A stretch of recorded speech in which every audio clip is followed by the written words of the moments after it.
seem to have a wobble in my relationships. Can you help me to improve that? So start somewhere. Start somewhere. How big's the wobble? It's probably inconsistent. Sometimes Is it an existing relationship or one that you're still trying to bring in? Well, the thing about relationship, if you could accept this, and you're not going to, but we're going to give it to you anyway, that it's your relationship with your inner being that matters and only matters, and then all other wonderful relationships will come to fruition. But if you don't tend to that relationship first, then it's the way others are behaving to you that you're sort of focused upon, over which you have no control. So things aren't unfolding the way you want them to, and you notice that, and then you want it to be different, so you launch the rocket, but then you keep noticing how it is, so you prevent yourself from being in the receptive mode. So that's where I'm stuck, because I'm noticing how it is. But you know what you said to us first when you said you wanted to talk about desires? So do you accept? We know you do. We're just going to put these words in your mouth. Isn't it nice to accept the importance of a desire? Yes. And weren't you there when you first sat down? Yeah. So now we smoothed that out a little bit, but you were already acknowledging that you have desires and you want to know where they come from. So a desire about a relationship, where did it come from? Where did a desire about a relationship come from? It just seemed to appear, and there's that word, just seemed to appear again. So what you're saying is, I was throwing stuff in the vortex and throwing it in and throwing it up, and finally I got in the receptive mode, and there was the desire. So then what? Then what? We're just going to ask you straight out, what beliefs about relationships do you feel you hold up against your desire? There's this desire. What are your practice thoughts around that or about that? What thoughts are you thinking when you feel the wobble or the discouragement? Taking too long? Taking too long. I'm doing something wrong, even though I'm trying to practice and focus. All right, well, that's just dumb, isn't it? We're having fun with you, but we want to get your attention. Do you think that's what your inner being is saying? Is your inner being saying this is taking too long? Or is your inner being saying you're figuring out what you want? A woman said to us one day, Abraham, will you please tell me something that I can tell my son so that he can get a mate right away? And we said, no. And she said, why not? And we said, because if he gets a mate right now, she'll be just like he. She'll be unemployed and ornery and passive aggressive and then they'll just bang around together for a little while and then they'll break up. And she said, well, that's what's been happening. And so don't you want to deliberately launch your desires and line up with them before they begin to manifest? Here's a really good statement, something that'll get your attention. The relationship that you want is not coming to you right now, this red hot minute, because you're not a vibrational match to the relationship you want. So it's not the relationship that needs to get there, it's you that needs to get there. And the way you get there is by getting there unconditionally rather than conditionally, because especially in a relationship, think about how it goes. Think about how you say, not there, not there, not there, not there, not you, not you, not you, not you, not yet, not yet, not yet, not yet, not here, not here, not here, not here, not good, not good, not good, not good. And here it is over here, beautiful, delicious, gathering momentum. Not here, not here, not here, not yet, not yet, not yet, not yet, not yet.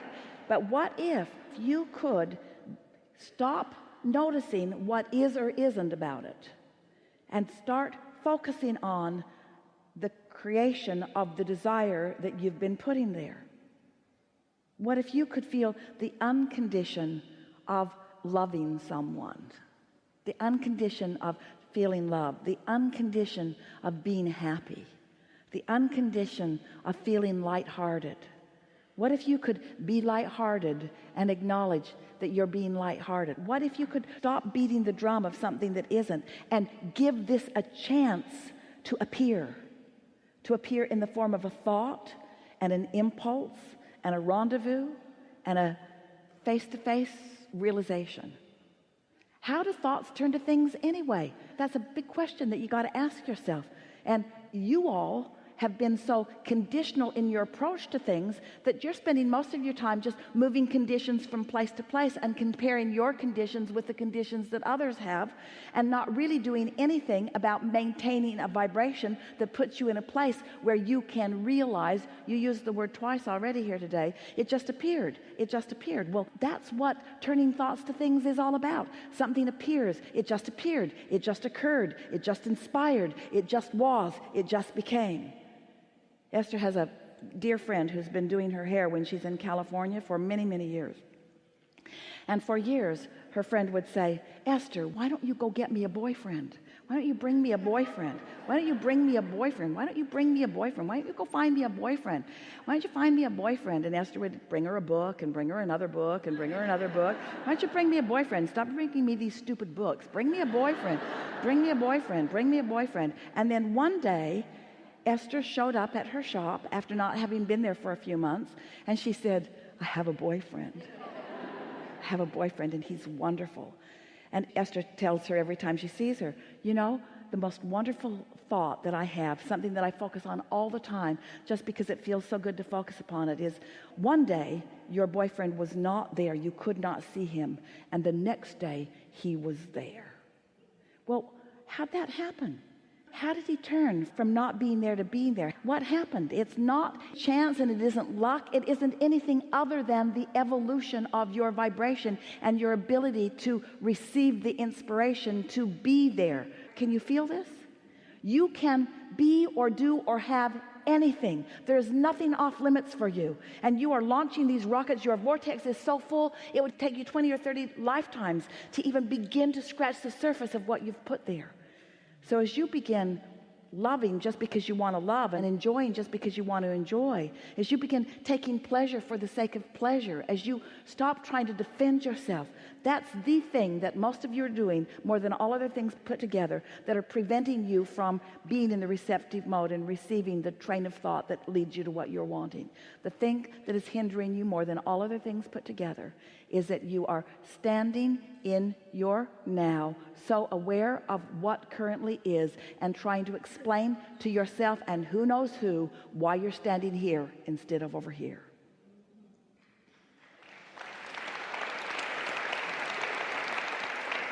And now you're going to catch yourself doing that. No one in our family had very much money, you explain. Or the market's just down, or the housing market is down, or my employer doesn't really appreciate me. You're explaining why you are where you are, and in doing so, you are disallowing yourself of being in the receptive mode that could take you someplace else today. You've got what is itis. And if you knew what we know about what is, how temporary it is, always changing. It's just changing to the same thing over and over and over again, because you keep doing the same thing over and over again, just like Esther bumping her nose as she's going out the driveway. Just different faces, different places. So as you acknowledge, do you believe that you are the creator of your own reality? Do you believe that you've created a vibrational reality that's ripe and ready for you? Do you believe that your emotions will lead you to what you want? Do you? Do you? Do you? Do you? Do you? Do you? Do you? Do you? Does it make any sense to you? Have you ever wondered how something becomes? Have you ever wondered why you can walk next to someone and they're having a very different experience from the same, what seems like data than you are? Have you ever wondered why things happen well for one and not well for another? You just got to acknowledge that it's about the way you feel, and the way you feel is in your control. And that is what unconditional love that people have been talking about for a very long time is about. So start again with us. You said, what is a desire? Where does a desire come from? Now can you tell us? I put it together one little piece at a time, and then I allowed it to get big enough that one day I noticed it. That's where a desire comes from. Then what's the next question? How do I get the fulfillment of my desire? Once you trip over it, you realize what happened. It came into your awareness that one day I noticed it. That's where desire comes from. Then what's the next question? How do I get the fulfillment of my desire? Once you trip over it, Once you trip over it, you realize what happened. It came into your awareness for a reason. Keep doing that same thing over and over and over and over again, and watch what happens.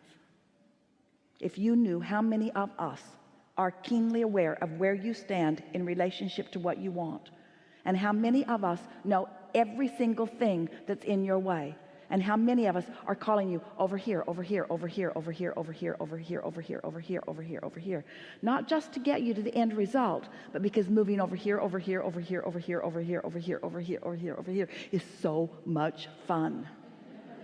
So much fun.